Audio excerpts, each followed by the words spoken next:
আজকে মম কিচেন থেকে যাওয়া মডেল বলছি। আজকে আপনাদেরকে আমি হোমমেড সাবান বানিয়ে দেখাবো। হোমমেড সাবানটা আমি গরমের দিনের জন্য বানাচ্ছি। গরমের দিনে ঘুরে আসলে যে রোদ্দুর তাপে শরীরটা একটু কালো কালো হয়ে যায়, এইভাবে সাবানটা বানিয়ে গায়ে লাগাবেন, দেখবেন শরীরটা একটু ফর্সা হয়ে যাবে। হোমমেড সোপ বানানোর জন্য আমি এখানে আধা কেজি সোপ বেস নিয়েছি। এখানে মুসুর ডাল আর সিদ্ধ চাল 1 পোয়া আমি পাউডার বানিয়ে নিয়েছি।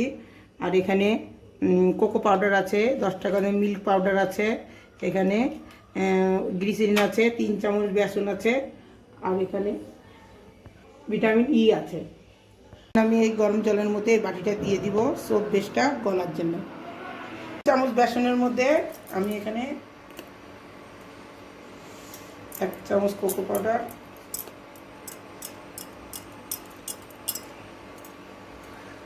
1 চামচ বেসনের মধ্যে 2 চামচ কোকো পাউডার দিয়েছি।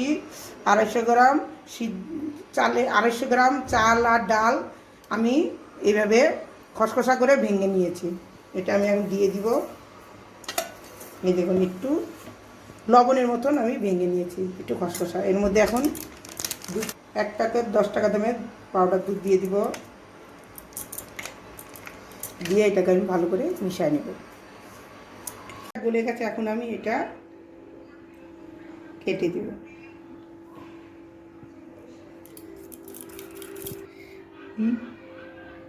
ভিটামিন ইটা 2টা কেটে দিলাম। এখন আমি এর মধ্যে গ্লিসারিন দিয়ে দিব। 2 চামচ দিয়ে দিলাম গ্লিসারিন। এটা ভালো করে মিশিয়ে নেব।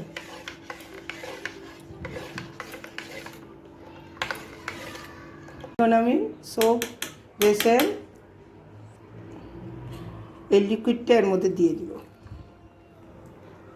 এখন এটা ভালো করে মিশিয়ে নেব। সাবান বানানোর সোপ বেসটা ভালো করে মিশিয়ে নিয়েছি। সাবান বানানোর মোলের মধ্যে আমি এখন গরম গরম ঢেলে দিব।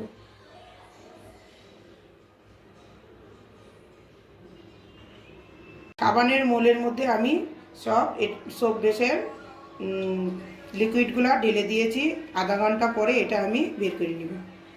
হয়ে গেছে, এখন আমি সোপগুলা বের করে নিব। দেখুন কি সুন্দর হয়েছে, একদম চকলেটের মতন সোপগুলা হয়েছে।